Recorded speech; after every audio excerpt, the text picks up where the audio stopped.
السلام عليكم ورحمة الله وبركاته. جروب عالم السفر، تحياتي. الحمد لله في أسرة مصرية تواصلت معي وقالت لي قدم لنا على الملف وعمل لنا دعوات لوزارة البرازيل. فأنا دلوقتي بشتغل لهم على الملف بتاعهم. عملت لهم الدعوات وأرسلتها بتاريخ 4 ديسمبر، وإن شاء الله على وصول للقاهرة.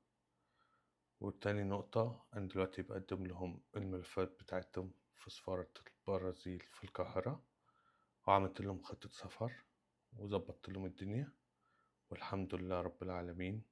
هنبدأ دلوقتي حالا تقديم ملفاتهم، جوازاتهم، بعتولي كل حاجة، دفعوا رسوم السفارة هناك في مصر.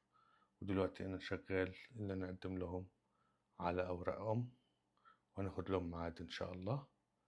والسلام عليكم ورحمة الله وبركاته. عالم السفر، ثقة، أمان، شفافية.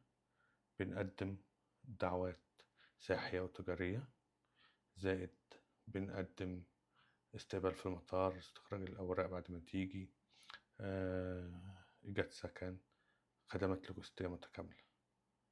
يلا بينا ونقول بسم الله. سلام.